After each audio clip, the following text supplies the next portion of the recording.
नमस्कार। आज हम लेके आए हैं एक ऐसे व्यक्ति या एक ऐसे इंसान की कहानी जिसको सुनकर आपके रोंगटे खड़े हो जाएंगे।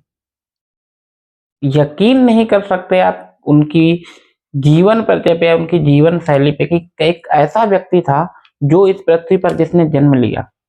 हम बात करने जा रहे हैं महान क्रांतिकारी शहीद भगत सिंह की, जिनकी बातें सुनकर, जिनका नाम सुनकर ही हमारे रोंगटे खड़े हो जाते हैं।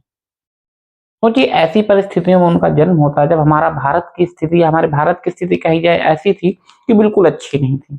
उस समय हमारा देश अंग्रेजों कब्जे में था।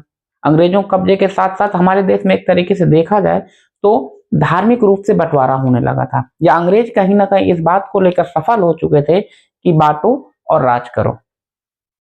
इस बात उस टाइम पे इनका जन्म होता, तो इनका जन्म होता है 28 सितंबर 1907 को। बात कर रहे हैं हम महान भगत सिंह की, जो महान शहीद भगत सिंह कहें जिनका, महान भगत सिंह की, जिनका जन्म होता है 28 सितंबर। बहुत से, अगर आप अपने नेताओं के बारे में ही कहेंगे कि बता दीजिए कि हमारे भगत सिंह का जन्म कब हुआ था, इनमें से बहुत से, जन्म तो छोड़ दीजिए, ये अगर आज कई नेताओं से ये पूछा जाए हमारे देश के कि हमारे जो महान शहीद थे भगत सिंह, उनको किस दिन फांसी दे दी गई या किस दिन शहीद हो गए, तो इसका जवाब तक नहीं दे पाएंगे। जन्म तो बहुत बड़ी बात होगी, 28 सितंबर 1907 को। सारे नेताओं की बात नहीं कर रहे हैं, लेकिन बहुत सारे नेताओं को पता नहीं होगा। जन्म होता है 28 सितंबर 1907 को। गांव का नाम था बंगा। बंगा गांव, तहसील थी जुड़ावाला और जिला था लॉयलपुर। यानी इनका गांव कौन था? अगर ग्राम की बात करें तो ग्राम था इनका बंगा गांव था, ठीक। और तहसील थी,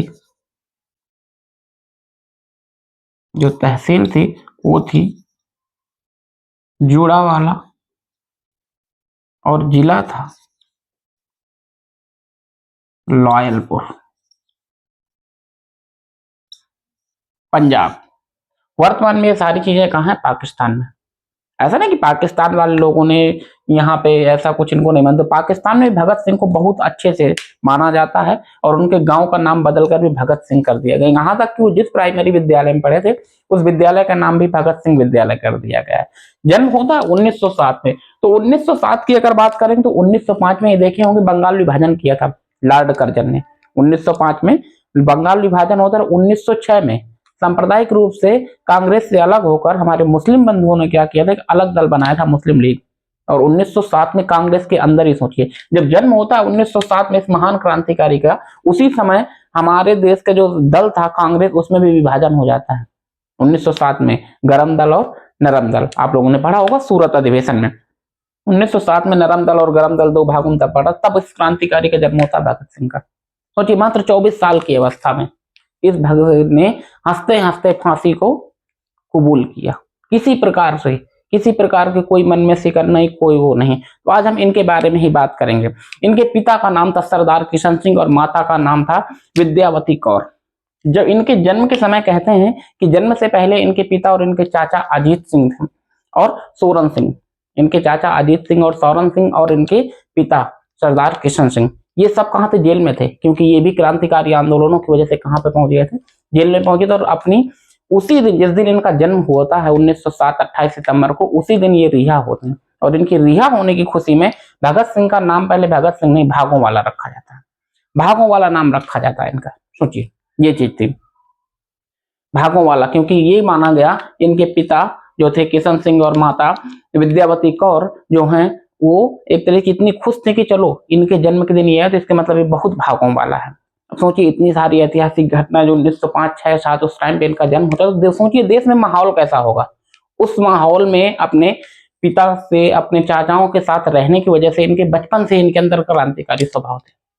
धीरे धीरे करके इनके बदलाव आए और धीरे धीरे करके अब ये बढ़ने लगे। तभी उसी समय सन 13 अप्रैल 1919, घटनाएं तो बहुत सारी अगर इनसे जुड़ी हुई बताई जाएंगी तो उन पर ध्यान न देता, हम चलते हैं सीधा। यहाँ 13 अप्रैल 1919 बैसाखी का दिन था और सारे लोग जो थे गांवों के आसपास के लोग, उस समय पंजाब के अमृतसर में लगा हुआ था मार्शल लॉ। मार्शल लॉ लगने की वजह से वहां पे 3 लोगों से ज्यादा एकत्र नहीं हो सकते, जिसे वर्तमान में हम कहेंगे धारा 144 की, यानी जहां लोग इकट्ठा नहीं। उसी समय गांव में ये चीजों को जानकारी न होने की वजह से कई सारे गांव के लोग बैसाखी मनाने के लिए कहाँ इकट्ठा हो जाते हैं, अमृतसर जलियांवाला बाग में, और वहां इकट्ठा हुए थे। तभी वहां पे जनरल डायर आके क्या जगह गोलियां चलवा देते हैं। इसके बारे में तो आप बहुत अच्छे से पढ़े होंगे कि 13 अप्रैल 1919 को जलियांवाला बाग हत्याकांड। उस समय भगत सिंह की आयु कितनी थी? मात्र 12 साल।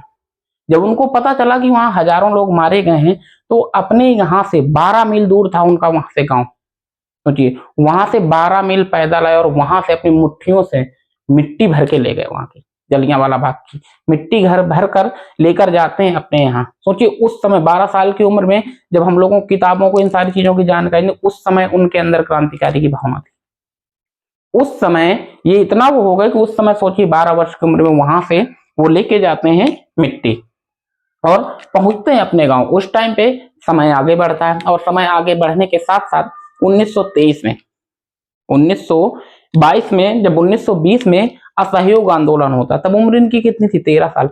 उस समय असहयोग आंदोलन में भाग ले रहे थे। सोचो उन आंदोलनकारियों के साथ जुलूस में जाते थे 1920 में। और जब 5 फरवरी 1922 को 5 फरवरी 1922 को जब कांड होता है चौरी चौरा कांड, तो होता क्या है, उससे व्यतीत होकर 9 फरवरी 1922 को महात्मा गांधी असहयोग आंदोलन बंद कर देते हैं, जिसके खिलाफ कई सारे नेता थे, क्योंकि उस समय असहयोग आंदोलन अपनी चरम पर था। और बंद करने में इनको भी कहीं ना कहीं एक ठेस लगती है कि महात्मा गांधी ने क्यों बंद कर दिया, क्योंकि एक तरीके से कहीं ना कहीं ये गर्म दल के थे और ईश्वर को बिल्कुल भी नहीं मानते थे। भगत सिंह ईश्वर को नहीं मानते थे। ये कहते थे कि मैं ईश्वर को नहीं मानता। कई जगह अगर ईश्वर है तो ये गरीब बच्चे भूख से क्यों मर रहे हैं, नहीं मरने चाहिए। तो वो तो बात की बातें हैं। तो 1922 में ये भी उस चीज का उसमें आए। 1923 में ये दाखिला लेते हैं नेशनल कॉलेज लाहौर। उस समय भारत पाकिस्तान बांग्लादेश सब एक ही था आजादी से पहले, वो तो आजादी के बाद बंटवारे हो गए। नेशनल कॉलेज लाहौर में, जिसकी स्थापना किसने की थी? लाला लाजपत राय। लाला लाजपत राय जानते हैं कहां से थे? 1907 में जो 2 भागों में बटा था, गरम दल और नरम दल, उसमें गरम दल के नेता थे लाल बाल पाल, नाम सुना होगा। लाला लाजपत राय, बाल गंगाधर तिलक और बिपिन चंद्र पाल। बाल गंगाधर तिलक जो कांग्रेस को कहते थे कि साल में एक बार मेंढकों की तरह टकराने से आजादी नहीं मिलेगी, हमको हथियार उठाने ही पड़ेंगे, उनसे काफी प्रभावित थे। लाला लाजपत राय से मुख्य रूप से प्रभावित थे। और होता क्या है, 1923 में दाखिला लेते हैं, एडमिशन लेते हैं, जो मतलब हम सब अपनी पढ़ाई को जो ज्यादा उस टाइम पे एडमिशन लेते हैं, और क्रांतिकारी ख्यालों की वजह से अपनी डिग्री पूरी नहीं करते और बीच में ही अपनी पढ़ाई छोड़ देते हैं। 1923 में ही 1924 में ये पहुंचते हैं कहाँ? कानपुर। और कानपुर में एक दल था हिंदुस्तान रिपब्लिक, HRS। उस दल का नाम था हिंदुस्तान रिपब्लिक एसोसिएशन, जिसकी स्थापना किसने की थी? सचिंद्र सान्याल ने। हिंदुस्तान रिपब्लिक एसोसिएशन जिसकी स्थापना की थी सचिंद्र सान्याल ने, उसके जाके सदस्य बन जाते हैं। और उसमें मुख्य रूप से किसके भाव दिखाए जाते हैं? मुख्य रूप से चंद्रशेखर आजाद। जो दल था हिंदुस्तान रिपब्लिक एसोसिएशन, बाद में इसको 1928 में नाम बदलकर हिंदुस्तान सोशलिस्ट रिपब्लिक एसोसिएशन किया चंद्रशेखर आजाद और एक तरीके से कहा जाए भगत सिंह लोगों ने, इन्हीं ही किया था। इसका नाम में सोशलिस्ट और जोड़ दिया गया था, नाम बदल देते हैं। और इससे काफी प्रभावित थे चंद्रशेखर आजाद के विचार उसमें दिए जाते थे, उसमें उनको सुना जाता था एक तरीके से मोटिवेशन के रूप में। जो मोटिवेट करने वाले थे उसमें चंद्रशेखर आजाद थे। होता क्या है, ये 1925 में जब गांव आते हैं तो अपने गांव में एक नई अपना खुद का एक वो बनाते हैं, नौजवान सभा। सोचिए 1925 जब इनकी उम्र कितनी थी? 18 साल। 18 साल की उम्र में अपना खुद का एक दल बना देते हैं, नौजवान सभा की स्थापना करते हैं। और 1925 में ही ये आके जुड़ जाते हैं किससे? एक कानपुर में ही एक और पत्रिका चलती थी कीर्ति। कीर्ति जो पत्रिका चलती थी उसमें ये संपादक के रूप में जुड़ जाते हैं। एक व्यक्ति थे सोहन सिंह जोश, उनके साथ ये जुड़ते हैं और उनके साथ जुड़कर उसमें अब संपादन करना शुरू करते हैं। इसी बीच एक घटना घटती है। घटना घटती काकोरी कांड 9 अगस्त 1925 में जब काकोरी कांड होता है, उसके मुख्य वो कौन थे आप तो जानते हैं, चंद्रशेखर आजाद। 1927 में काकोरी कांड होता है, सॉरी। तो उसमें होता क्या है, इनको 1925 में काकोरी कांड हुआ था। तो होता क्या है इसमें, जब ये काकोरी कांड होता, काकोरी नामक स्टेशन पर सरकारी खजाने को लूट लिया गया, तो इसका एक वो लेख निकाल देते हैं काकोरी कांड पे, और उसके नीचे अपना नाम लिख देते हैं भगत सिंह विद्रोही। और भगत सिंह विद्रोही लिखने के बाद पहली बार इनको ब्रिटिश पुलिस अरेस्ट कर लेती है। और सोचिए 20 साल की उम्र में ये पहली बार जेल जाते हैं 1927 में। जेल जाते हैं, जेल जाने के बाद वापस से छूट जाते हैं, क्योंकि उन्होंने अपने नाम के आगे काकोरी कांड का पूरा वृत्तांत लिख के उसके नीचे लिख दिया भगत सिंह विद्रोही। जो काकोरी कांड का पूरा वृत्तांत उस पर छपा था 9 अगस्त 1925 वाला, उसको 1927 में ये छाप कर कहाँ चले जाते हैं, जेल चले जाते हैं। अब होता क्या, 1927 में ही एक नया आयोग आता है, साइमन कमीशन। अब ये साइमन कमीशन क्यों आया था, क्योंकि 1919 में रॉलेट एक्ट जो आया था, तो उसमें कहा गया था कि रॉलेट एक्ट जो आया है इसके बारे में देखने के लिए 1910 साल बाद इसके देखा जाएगा कि इसकी जो सुविधाएं लागू की गई थी वो सबको मिल रही हैं कि नहीं मिल रही उसके लिए। लेकिन इनको डर था उस समय, जो ब्रिटेन की गवर्नमेंट थी उनको डर था कि 1929 में अगर गवर्नमेंट दूसरी आ गई, जो लिबरल पार्टी थी, तो दूसरी गवर्नमेंट अगर आ जाएगी तो होगा क्या कि वो क्या करेंगे, वो कहीं भारतीयों के प्रति कहीं थोड़ा दयापूर्ण या कुछ ऐसा ना कर दें कि आजादी देने के लिए तैयार हो जाएं। होता क्या है, ये 1928 में 27 में गठन करते हैं और 28 में भारत आ जाता है। साइमन कमीशन 30 अक्टूबर 1928 को भारत आता है। जब 30 अक्टूबर 1928 को भारत आता है, इसका विरोध करने के लिए मुख्य रूप से आगे आते हैं कौन, मुख्य रूप से आगे आते हैं लाला लाजपत राय और साइमन गो बैक साइमन या साइमन कमीशन वापस जाओ के नारे लगाते हैं। होता क्या है, वहां पे एक पुलिस अधिकारी था और पुलिस अधिकारी का नाम था जेम्स ए स्कॉट। वो क्या करता है, वो लाठीचार्ज का आदेश दे देता है और लाठीचार्ज होता है और इन पर खूब लाठियां बरसाई जाती हैं। लाठियां बरसाए जाने की वजह से इनको ब्रेन हेमरेज हो जाता है, यानी सर पर कई लाठियां पड़ने की वजह से इनकी 17 नवंबर 1928 की दर्दनाक मौत हो जाती है। लाला लाजपत राय की बात कर रहे हैं हम, 17 नवंबर 1928, जिनको एक तरीके से अपना आदर्श मानते थे। सोचिए, जिनके कॉलेज में पढ़े, जहां एक तरीके से क्रांतिकारी तैयार हो रहे थे, वो 17 नवंबर 1928 को उनकी मृत्यु हो जाती। जब उन पर लाठियां बरसाई जा रही तो उन्होंने एक वाक्य कहा था कि मेरे सर पर पड़ी एक एक लाठी अंग्रेजों की ताबूत की कील साबित होगी। अब ये उस स्कॉट को मारने का प्लान बनाते हैं भगत सिंह, कि स्कॉट को मारना है, और प्लान बनाते हैं। सोचिए, 17 नवंबर उनकी मृत्यु होती है और ये प्लान करते हैं। प्लान करने के साथ साथ 17 दिसंबर को उस प्लान को लाने की तैयारी कर लेते हैं। अब इस प्लान में थे कौन, भगत सिंह, राजगुरु, जयगोपाल। भगत सिंह, राजगुरु ये तो मुख्य थे कि हम लोग मारेंगे, और जयगोपाल को क्यों रखा गया था, जयगोपाल को इसलिए रखा गया था क्योंकि ये दोनों जानते नहीं थे स्कॉट को। जयगोपाल कहता था कि मैं पहचानता हूं, मैं बताऊंगा कौन है स्कॉट। ये कहा कि ठीक है, लेकिन चंद्रशेखर आजाद बैकअप प्लान दिए थे कि अगर बच गया तो कैसे मारना है, मतलब इनको कैसे बचाना है, कैसे क्या करना है। तो ये हुआ कि बात सही है, तो उसको लेकर ये चले। अब जयगोपाल जो थे वो उस पुलिस कोतवाली के सामने खड़े हो जाते हैं। जब वो निकलेगा तो मैं अपनी साइकिल लेके खड़े हो जाते हैं और साइकिल की चैन में कुछ करने लगते हैं। उस समय साइकिल ही मुख्य थी, साइकिल की चैन को मतलब उतर जाने की वजह से उसको ठीक करने लगते हैं। और उस दिन जेम्स ए स्कॉट की जगह बाहर निकल आता है सैंडर्स। अब जब बाहर सैंडर्स निकलता है, जयगोपाल इशारा कर देता है कि यही है, और उसकी जगह पर गोली किसको लग जाती है, सैंडर्स को। पहली गोली चलाते हैं राजगुरु और दूसरी गोली चलाते हैं भगत सिंह, और उसकी क्या होती है, उसकी मृत्यु हो जाती है, सैंडर्स की मृत्यु। उसके बाद ये दोनों भागते हैं। अब इनका मेन वो था वहां से बाहर निकलना, इन्हें बाहर निकलना था भाव से। तो बाहर निकले कैसे, बाहर निकलने के लिए चंद्रशेखर आजाद तो भाई एक तरीके से बहुत बड़े वो थे बहरूपिया, कि अंग्रेज तक उनसे डरते थे, चंद्रशेखर आजाद से, कि अंग्रेज डरते थे। जब आपको पता है 27 फरवरी 1931 को जब वो खुद की गोली मारकर हत्या कर देते, आधा घंटे तक कोई भी अंग्रेज उनके पास नहीं गया था चंद्रशेखर आजाद। इनके बारे में हम फिर कभी पढ़ेंगे। भारत में बहुत सारे महान क्रांतिकारी हैं, लेकिन उन सबसे महान क्रांतिकारी में भगत सिंह को इस वजह से पढ़ रहे हैं कि वो जितने महान क्रांतिकारी थे उनका नाम उतना ही कम लोगों ने लिया, या लोगों ने उतना ही कम उनको नाम मिला, चाहे वो पाकिस्तान में जन्म लेने की वजह से हुआ या कोई और कारण हो। लेकिन क्यों ऐसा हुआ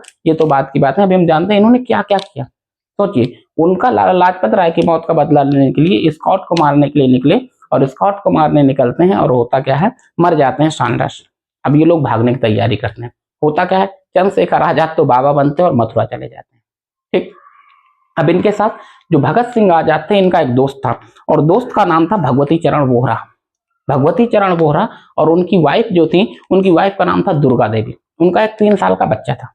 भगवती चरण वोहरा से ये कहते हैं कि मुझको अब क्या जाना है यहाँ से बाहर निकलना पड़ेगा, चारों तरफ पुलिस थी। ये एक अधिकारी का रूप ले लेते हैं, और इनकी पत्नी के रूप में कौन आ जाता है, भगत जो वोहरा की पत्नी थी उनको पत्नी दुर्गा देवी, उनको इनकी पत्नी बना दी और उनका बच्चा बना। अब अधिकारी थे तो उसके लिए एक अर्दली भी चाहिए था, तो राजगुरु को अर्दली बना दिया जाता है। लेकिन आगे जाके राजगुरु लखनऊ उतर जाते हैं, लखनऊ से बनारस और बनारस से ये पुणे जाते समय पुणे में पकड़ लिए जाते हैं। लेकिन वहीं पे आजाद और ये कहाँ पहुंच जाते हैं, कलकत्ता पहुंच जाते हैं भगत सिंह। कलकत्ता पहुंच जाते हैं, वहां से मामला शांत होता है, पुलिस इनको ढूंढती रहती है, लेकिन सारी चीजें हो जाती हैं। अब दिन आता है कब का, दिन आता है 8 अप्रैल 1929। 8 अप्रैल 1929 केंद्रीय असेंबली, यानी जिस समय, जिसे हम इस समय संसद भवन कहते हैं, केंद्रीय असेंबली, वहां पे 2 बिलों पर चर्चा हो रही थी। और वो 2 बिल कौन कौन से थे, एक था पब्लिक सेफ्टी बिल और दूसरा था ट्रेड डिस्ट्रीब्यूट बिल। दोनों क्या था, पब्लिक सेफ्टी बिल में अंग्रेजों का कहना यह था, और दोनों पास हो चुके थे, जिसमें चर्चा हो रही, जिसमें कहना यह था पब्लिक सेफ्टी बिल में किसी भी व्यक्ति को शंका के आधार पर गिरफ्तार करके कारावास में डाला जा सकता है। और ट्रेड डिस्ट्रीब्यूट बिल जो था, जो दूसरा बिल था, उसमें यह कहा गया कि किसी भी मजदूर को हड़ताल करने की आजादी नहीं, हड़ताल करने की अनुमति नहीं, अगर ऐसा करेगा तो उसके लिए वो दंड का भागीदार होगा। तभी भगत सिंह और बटुकेश्वर दत्त वहां पे खाली बमों पर बम फेंकते हैं, खाली ब्रेंचों पर बम फेंकते हैं और इंकलाब जिंदाबाद, साम्राज्यवाद मुर्दाबाद के नारे लगाते हैं। और उसके बाद वो कहते हैं कि बहरों को सुनाने के लिए एक जोरदार धमाका करने की जरूरत होती है। इसके बाद उनको पकड़ लिया जाता है, असेंबली में बम फेंकने की वजह से भगत सिंह को पकड़ लिया जाता है। और पकड़ने के साथ साथ इनको 2 वर्ष की सजा होती है, 2 वर्ष की सजा हो जाती है। अभी देखिए वो वाला मैटर जो था, जो सैंडर्स को गोली, अभी यहाँ तक शांत है, इनको 2 वर्ष की सजा होती है। मुकदमा सुनाया जाता है 12 जून 1929 को। इनको फिर से दोबारा से एक देखे कि 2 वर्ष की इनकी सजा है। तब इसमें ये आ जाता है, एक पुलिस वाले कहते हैं अरे ये तो वही व्यक्ति है, पहचान लेता है, और फिर से वो मुकदमा सैंडर्स वाला चलता है और इनको फांसी की सजा सुना दी जाती है। और जब जिस जेल में ये थे, उस जेल में इनके साथ कई सारे दोस्त से साथी थे, तो वहां पे इनके साथ जो हिंदी वाले लोग से हुए थे, ये जो देशद्रोही हुआ करते थे, एक तरीके से उनके लिए क्या करते थे कि आप हमारे खिलाफ जा रहे हैं, तो युद्ध में पकड़े गए एक तरीके से जो लोग होते थे, उनके खिलाफ बड़ी होती थी। मतलब जिस जेल में रखते थे वहां पे अच्छी फर्श नहीं होती थी, सुविधाएं। इन्होंने कहा कि हमें यहाँ पे किताबें उपलब्ध कराई जाए, किताबें उपलब्ध कराने के साथ साथ हमको अच्छा जो खाना दूसरों को दिया जा रहा है वही खाना हमको दिया जाए, अखबार दिए जाए पढ़ने के लिए, बाकी सुविधाएं दी जाए। इसके लिए उन्होंने जेल में हड़ताल कर दी, लगभग 112 दिन तक हड़ताल की। लेकिन 64वें दिन हड़ताल के जो इनके एक मित्र थे, दोस्त थे, यतीन्द्र नाथ, या जिनको हम कहते हैं जतिन दास या जतीन्द्र नाथ, जतीन्द्र दास, दोनों नाम से, जतीन्द्र दास, यतीन्द्र दास या जतिन दास, दोनों तरीके से नाम से इनको जाना जाता था, यतीन्द्र नाथ दास। तो उनकी 64वें दिन भूख हड़ताल की वजह से मृत्यु हो जाती है। उसके बाद अंग्रेज बाद में उन सारी चीजों को लागू करते हैं, तो ऐसा नहीं लागू नहीं हुआ, लेकिन ये 3 लोग पकड़े गए थे, भगत सिंह, सुखदेव और राजगुरु। ये जो बम फेंके थे भगत सिंह और बटुकेश्वर दत्त फेंके थे। बटुकेश्वर दत्त तो रिहा हो जाते हैं, मतलब उम्र कैद की सजा होती है उनको वहां से, लेकिन यहाँ पे भगत सिंह को फांसी की सजा सुना दी जाती। जो फांसी की सजा सुनाई गई थी, उस फांसी की सजा में सोचिए इनकी डेट रखी गई थी 24 मार्च 1931। 24 मार्च, अब आप कहेंगे सर 23 मार्च को हुई थी, हाँ 24 मार्च 1931 सुबह 7 बजे इनकी फांसी का दिन निश्चित किया गया। होता क्या है, इनके पक्ष में या इनके साथ में सारे क्रांतिकारी इतने ज्यादा इनसे वो थे, जो जेल में बंद थे, लोगों के प्रति इतना इनका लगाव था कि अंग्रेज डर गए कि ऐसा ना हो कि बाहर के कैदी जेल तोड़ के इनके पास आ जाएं, जो अगल बगल के कैदी हैं, जो अगल बगल बैरक में हैं, वो जेल ना तोड़ दें। होता क्या है, 23 मार्च को शाम में ही इनको वो दे दी जाती है, फांसी दे दी जाती है, शाम को 7:15 बजे 23 मार्च को, जबकि डेट डिसाइड थी 24 मार्च को। इनके पास इनका जो वकील था वो आता, ऐसा नहीं कि इनको बचाने की कोशिश नहीं की, सुभाष चंद्र बोस ने खूब सारी कोशिश की, वायसराय को वो सुभाष चंद्र बोस जी ने पत्र भी लिखा, और जवाहरलाल नेहरू कहने, महात्मा गांधी भी, ये गांधी ने समझौता किए थे, लेकिन उसमें इस बात का ध्यान नहीं रखे थे कुछ चीजों का। ऐसा नहीं था इनको बचाने की कोशिश नहीं की गई, बचाने की कोशिश की गई, लेकिन भगत सिंह से खुद कहा गया कि आप अपना माफीनामा लिख दीजिए कि शायद माफी की जगह आपको वो मिल जाए, उम्र कैद की सजा। तो इन्होंने माफीनामा लिखने से इनकार कर दिया। यहाँ तक कि इन्होंने पंजाब को, जो उस समय पंजाब का जो वायसराय था, उसको एक पत्र लिख के ये कहा था कि मुझको युद्ध कैदी की भांति सजा दी जाए, और माफीनामा नहीं लिखा उनका, मुझे युद्ध कैदी की भांति सजा दी जाए और मुझे फांसी न देकर मुझ पर गोली से मुझको उड़ा दिया जाए। लेकिन उस पर बाद में इनको फांसी दी गई। अब फांसी की सजा भी देखिए किस प्रकार से दी गई। जो अंग्रेज सैनिक था, जब लेके ले आ रहे थे, तो इनसे किसी ने कहा कि तुमने ऐसा माफीनामा क्यों नहीं लिखा, तो इन्होंने कहा कि इंकलाबियों की किस्मत में मरना ही लिखा होता है, इंकलाबियों को मरना ही पड़ता है, तभी उनकी आवाज दूर तक जाती है। इन्होंने इस बात को कहा। अब हुआ क्या, अब जब इनको 23 मार्च को शाम को फांसी दी जा रही है, तो वहां का एक वो था, वार्डन कहा जाए, जो इनकी देखभाल करता था, उसका नाम था चतर सिंह। जो चतर सिंह था, उसने इनसे कहा, चतर सिंह या चतर सिंह, चरत सिंह जो था, इसने कहा ऐसा करो, ईश्वर को याद कर लो अंत समय में। इन्होंने कहा कि मैंने पूरी उम्र ईश्वर को याद नहीं किया, तब मैं मरते समय क्यों ईश्वर को याद करूं। ये हो जाएगा कि भाई मैं डर रहा हूं, तो ऐसा नहीं है, मैंने जब पूरी उम्र ईश्वर का विरोधी रहा, तो मैं क्यों ईश्वर को याद करूं। और इनका जो एक वकील था, लॉयर था, उस समय मिलने आता है, जिसका नाम था प्राणनाथ मेहता। जैसे ही प्राणनाथ मेहता मिलने आता है, और तो उनसे ये नहीं कहते कि क्या कैसा क्या हुआ, उनसे कहते हैं बताओ, मैंने तुमसे लेनिन की बुक मांगी थी, वो तुम बुक लाए हो क्या। कहते हैं कि इन्होंने 250 से, इनके दोस्त बताते हैं कि जब भी हम इनको देखते थे, इनके हाथ में हमेशा कोई ना कोई बुक होती थी। जब ये जेल में थे तो 300 ज्यादा किताबें, कहते 300 से ज्यादा किताबें इन्होंने पढ़ी। यूरोपियन, फ्रांसीसी, हर प्रकार का लिटरेचर इन्होंने पढ़ रखा था, पढ़ने के बड़े शौकीन थे। ठीक है, तो उस बुक को पढ़ते रहे, और पढ़ने के साथ जब बाहर निकले, तो फांसी में जाने से पहले इनसे कहा गया कि भाई क्या है, तो बोला हमें एक दूसरे से मिल तो लेने दो, हम क्रांतिकारियों को एक दूसरे से मिल तो लेने दो। राजगुरु सुखदेव तीनों हंसते हुए जब बाहर आए, तब ये पूछा गया कि सबसे पहले फांसी पर कौन चढ़ेगा, तो सुखदेव ने अपना हाथ ऊपर किया कि सबसे पहले फांसी पर मैं चढ़ूंगा, और सुखदेव को फांसी चढ़ाई गई। फ्रेंड को, यानी जब फांसी की सजा, जो वहां का अधिकारी था, जब उसने देखा तो शौक हो गया। तो फांसी की सजा देने के बाद ये होता है कि उनकी पहचान करनी पड़ती है। तो इतना शौक था कि उसको 2-3 बार पूछा गया कि पहचान करें, वो शौक था एकदम, तो उसको सस्पेंड करके फिर जो उसके नीचे का अधिकारी था, उसको वो अधिकार दिया गया, और उसने फिर उनकी पहचान की कि हाँ, वो एक फॉर्मेलिटी की जाती है। फॉर्मेलिटी करने के बाद सोचिए, इनका पहले से ये तय था कि इनका जो अंतिम संस्कार होगा, वो रावी नदी के तट पर होगा। लेकिन हुआ क्या, अब भीड़ को पता चल गया कि इनको फांसी दे रहे, तो भीड़ पहले से इकट्ठा हो चुकी थी। तो इनको बहुत ही बदतमीज, बेकार ढंग से कहा जाए तो, दीवार की जेर तोड़कर ट्रक में इनकी बॉडी को भरकर रावी नदी में पानी कम होने की वजह से सतलज नदी के किनारे कैरो, रात में सोचिए, जबकि हिंदू रीति रिवाज के अनुसार ऐसा नहीं था, सतलज नदी के तट पर कैरोसिन तेल डालकर जला दिया गया। लेकिन वहां भी भारतीय लोग पहुंच गए, या इनके जो समर्थक थे, जो थे, वो सब पहुंच गए। इस डर से जल्दी जल्दी इन्होंने उस अर्ध जले शव को ही क्या किया, सतलज नदी में फेंक दिया। लेकिन उन क्रांतिकारियों ने जब तक वहां तक पहुंचे, तो उनके कुछ भाग को लेकर वहां से उठाया, नदी से किसी प्रकार से ढूंढ ढूंढ के निकाले, और उनको बाद में हिंदी रीति रिवाजों के अनुसार उनका बाद में अंतिम संस्कार किया। सोचिए, ऐसे क्रांतिकारी थे शहीद भगत सिंह, 24 साल की उम्र में फांसी की सजा पर झूल गए, फांसी को हंसते हंसते छू लिया।